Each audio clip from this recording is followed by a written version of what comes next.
Hello, I'm Ollie, and I'm here today because I want to chat about Girl. This is my first ever analysis video, even though I watch them like all the time, so excuse me if there's any bumps in the editing or writing, I'm still young and inexperienced. Typically, these things start off with a little background information, so I'm going to give you a rundown of the history behind Girl. Girl is a music video slash PV that's been hailed as the sequel to 2014's popular music video Me Me Me, the two of which are featured on the same website, animatorexpo.com. Me Me Me gained near instant fame among the anime community for its intense visuals, intriguing storytelling, and generally god-tier music.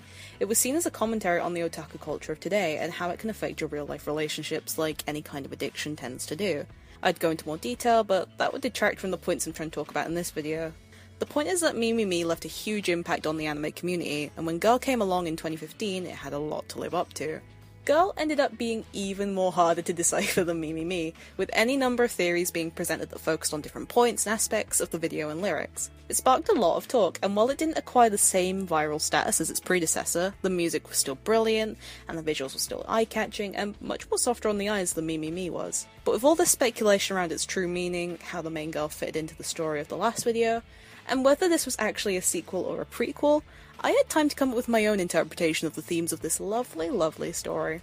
I recommend you watch both music videos first before carrying ahead with this analysis, since later parts of this video might not make sense if you don't know how either of the videos play out in their stories or with their characters. I'm gonna put it bluntly, I think the main girl in this video is gay, or at least bisexual. What, were you expecting something different? Come on, the video's called Gaynalysis, I named it that for a reason. There's also a lot of implications that this girl is depressed or can't accept reality, but I'm focusing more on the gay angle than possible mental illness, so don't yell at me if I don't cover certain lyrics that don't correlate to homosexuality.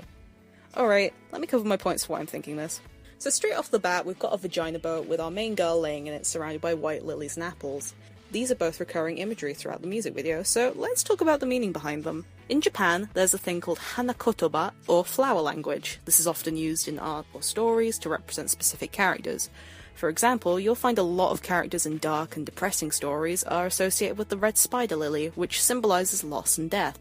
The flowers seen in this video are white lilies, however. In hanakotoba, white lilies represent purity or chastity, but they also signify lesbian romances. The girl-on-girl genre is known as yuri in Japan, and yuri is the Japanese word for lily.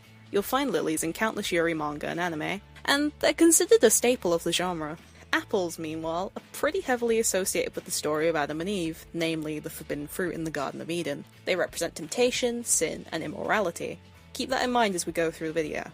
So we watched this blue-haired girl create a whole world in her imagination, and yes, this is definitely a fantasy world. It's all but stated in the lyrics, which are translated as follows. Everything in this imaginary world crumbles. How many times have I rebuilt it? Keep that in mind as we see the rainbows and lilies that fill the land she makes. This is her mind, a representation of herself, and as such we should take these details into consideration. The stars that populate the backgrounds and effects of this world are a key visual in telling us that this is her fantasy, so look out for them during the video and see where they appear. We then see her create something vaguely humanoid. It has neither masculine nor feminine traits. She then sits and watches the moon set with it, lilies in the foreground once again. She looks out to the horizon as her world starts to dissolve and fade away, focusing on a prince with a white unicorn. And she looks apathetic about it. No change in expression, no sense of longing. She simply stares at him without any sign of emotion as she leans on the androgynous blob she made. She's just not interested, and that's where my point lies. She doesn't want him. The prince is present as a representation of forced heterosexuality, the pressure to be straight in a homophobic society. Gay marriage is still illegal in Japan, and homophobia isn't uncommon there, so it's no stretch in logic. The illusion finally ends as she masturbates, with the musical shift in tone beginning as she climaxes. The lyrics in this section of the video are important as well. Here's a few choice extracts from the translation. Hey, you were born into this world. Is it sweet, happy, salty, bitter, or sour? This can be seen as her discussing herself feeling sour about being rejected by the world for who she is, aka a lesbian. How much love can be in this world of being? The shadows lie, dancing like a masquerade. The shadows represent society and adults, people lying to her about love, how it can only be between a man and a woman. She knows it's a lie because she herself loves women. I love, I love, I love. I want to know. I love, I love, I love. I'm in love. I love, I love, I love. I lost my love. The world is doomed. This will be important later on when we meet the girl she's in love with. We once again see the vagina boat floating over reality. The water is the bridge between her imagination and the real world, keeping things separated at this point in the video.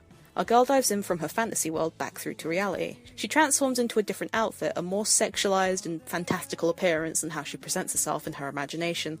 The lyrics in this part are poignant, so I'll elaborate on them quickly. Good day, good evening, good morning, nice to meet you are things I've already heard. I want you to greet me different than the others. Give everything you have only to me. Fate, miracles, divine guidance. Being able to meet me brought you happiness. This is our girl talking about her crush. She's sick of being greeted by her the same way as every other person and wants to be special to her. Meeting our girl brought her crush happiness, so it's possible they may have met during a bad time, but that's a bit of a stretch and somewhat irrelevant. I thought I'd just mention it. So now Bluehead-chan descends onto the crowd of schoolgirls and businessmen below her, and this is where things get a little harder to understand, but a whole lot more fun. It's important to clarify that this is more fantasizing, but in the real world rather than in her imagination, similar to how you might fantasize about changing the scenery around you at a bus stop or on a long car journey. There's a difference from the way you imagine things with your eyes closed and how you imagine things with your eyes open. Your mind's eye tends to project things onto your surroundings rather than the canvas in your head, and that's what's happening here. She leans in close to one of the schoolgirls in the crowd of people and transforms her into a... Oh my god. Okay, see, this is why I'm making this video. She literally transformed it into a lily with an apple heart starman thing. Subtext is strong with this one. Compare this transformation, changing a girl into something beautiful and fantastical, like the flowers in her imagination, with how the man is presented in this part of the video. He becomes a monstrous-looking grey being, ripping at his chest, but is hollow and has no heart no matter how far he digs. To summarise it, in the eyes of our girl, men are hollow, heartless, and ugly. Women, however, are beautiful, appealing, and lovable. She can't find anything good in a man, but sees something gorgeous in women. I don't think I need to point out how gay this is. We then get a shot of an entire crowd of girls turning into lily creatures, all with apples at the stems. This is basically our girl dreaming or wishing that she could turn every girl in the world into a lesbian, and while that sounds a little far-fetched, consider the visuals in this scene. She's turning every girl into a lily. She's literally Eurifying the world.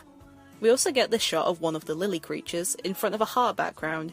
Now, we haven't seen barely any hearts at all at this point in the video, only stars featured in her imaginary world. So to have this shot absolutely filled with hearts, I don't think it's there just to be pretty.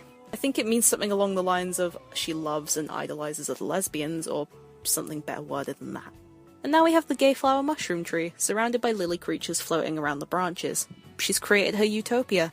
She's turned the world into an ideal lesbian fantasy, where everyone is the same sexual orientation as her, and no one shuns her or looks down on her for being gay. And now for my favourite part, what really ties this all together. Remember how I mentioned that our girl was talking about her crush at some points in the lyrics? Remember how the earlier lyric said, "I lost my love"? This is where it all makes sense. The girl we've been following turns around and sees a part of the world she hasn't touched. Everything is normal, no rainbows. The colours are realistic, there's no flashy effects, it's just a plain old street. It's a reality she can't change, no matter how much she dreams or fantasizes. And who's there, holding hands with Shu, the protagonist from Me, Me, Me? Hannah, the ex-girlfriend of Shu from the last video in the series. In comes the shock, the inescapable truth. Something our girl can't alter with illusions. The lyrics recite the words, love, love, love, I love you. And then comes the visual cue for jealousy. Being overrun with anger and hatred, feeling like you're caught in a burning torment of pain. Our girl is in love with Hannah, and the signs have been there since Me, Me, Me. Look at the girls who surfed the dark version of Hannah in that video. Don't they look awfully similar to our protagonist and girl? Blue hair, similar eyes, similar body types, and they're all soldiers and servants of Dark Hannah, working under her whims and commands. Hannah means flower in Japanese. All those lilies that were constantly present in the fantasy world we saw earlier weren't just there to represent gay desires. It doubles as Hannah's presence in our girl's mind, filling her thoughts without even trying. Girl is about a young, depressed lesbian teenager, secretly in love with her friend who doesn't love her back. She can't handle the pain of her unrequited feelings and retreats back into her fantasies at the very end of the video, where we see her crying in the vagina boat over having her heart broken. A silhouette appears over her that resembles the prince in the first half, and she looks up, smiling. She's happy, because her fantasies have returned to her. As long as she has her imagination, she doesn't have to accept the real world. She can hide in her thoughts, repeating the cycle of feeling disconnected from reality, keeping her identity a secret. It's a story that can hit pretty close to home for some people when looked at from this angle.